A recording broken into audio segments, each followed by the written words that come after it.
ازيكم يا بنات؟ عاملين ايه؟ يا رب تكونوا بخير. النهارده ان شاء الله هوريكم طريقتي في ازاله شعر الوجه. بس قبل ما ابدا الفيديو، لو انت اول مره تشوفي القناه يا ريت تشتركي في القناه وتفعلي الجرس عشان يوصلك كل فيديو جديد هنزله. وكمان ما تنسيش تعملي لايك علشان اكبر عدد يشوف الفيديو ويستفاد. النهارده ان شاء الله اول حاجه كده دي هي الاداه او الآلة اللي انا بستخدمها في ازالة شعر الوجه. طبعا انا في الاول كنت بعتاد على الطريقة السهلة جدا اللي هي الفتلة اللي كلنا او اغلبنا بيعملها ومعتاد عليها وبيحبها. بس جيت في فترة من الفترات دي جات لي هدية بقالها حوالي 4 سنين او 5 تقريبا. ما اكدبش عليكم، انا في الاول معرفتش استخدمها خالص وركنتها، ومن 2 سنين بس بصراحة، وكانت مفاجأة بالنسبة لي. كانت حاجة كويسة جدا ان انا استخدمها واتعودت عليها، ودلوقتي ما بروحش برا اي مكان عشان اعمل وشي ولا اي حاجة فيه. لا، انا بستخدم دي بصوا، هي عبارة عن معدن. النص ده كده معدن والاطراف دي بلاستيك. وده معدن سلك لافف كده، اهو بيتشد كده، والاطراف دي معدن. عايزه اقول لكم ان هي جميله جدا. انا بشرتي دهنيه، فكنت دايما لما بعمل فتله بيطلع لي حبوب، وبشرتي كانت بتلتهب، وكنت ببقى والله اليوم اللي بعمل فيه فتله ببقى صراحه يعني متعكننه ان انا عارفه ان بشرتي كده كده هتحبب وكده كده هتبقى ملتهبه. لكن الآلة دي تحفة بالنسبة لي. مفيش مرة عملت بيها ولا استخدمتها وطلع لي حاجة في وشي بصراحة خالص يعني. فدي بالنسبة لي كنز.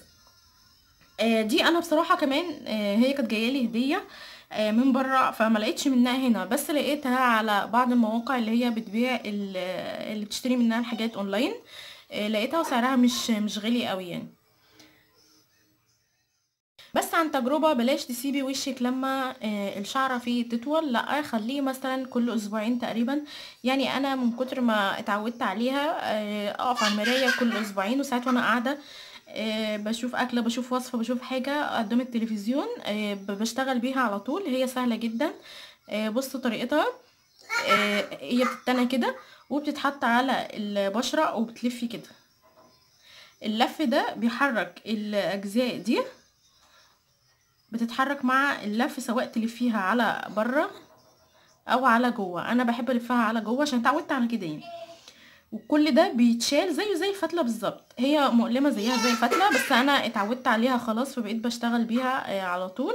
فلو قابلتكوا او شفتوها في اي مكان يا بنات لازم تجيبوها، جميله جدا جدا جدا، وهتغنيكي لو انت مش فاضيه او مش عارفه تنزلي. سهله جدا وسهل استخدامها، بعكس الفتله مش كل البنات بتعرف تعمل الفتله بعاداتنا القديمه، ان انت تعمليها في ايدك وتقفليها وتشتغلي بيها، او انك تحطيها في مسمار. انا عن نفسي بحط الفتله في رجلي وبعمل بيها وشي كله، بس عشان انا اتعودت. بس برضو ما كنتش بعرف اشيل الشعر كله من الوش، فكنت بضطر ان انا انزل.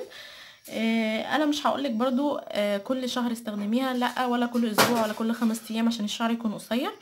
بس هقولك كل اسبوعين بالتقريب، يعني علشان انا جربت ان انا اسيب الشعر فتره، وجربت ان انا كل اسبوعين او كل 10 ايام اعمله.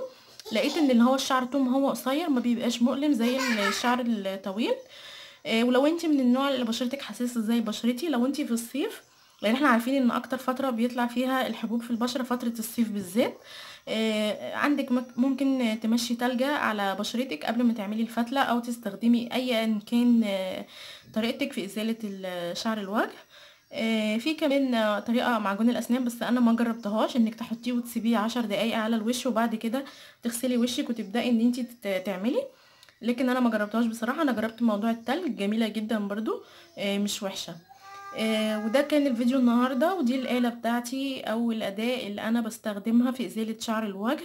وكانت كده معلومة على الماشي، يا رب اكون فدتكم، واشوفكم في فيديو جديد، والسلام عليكم ورحمة الله.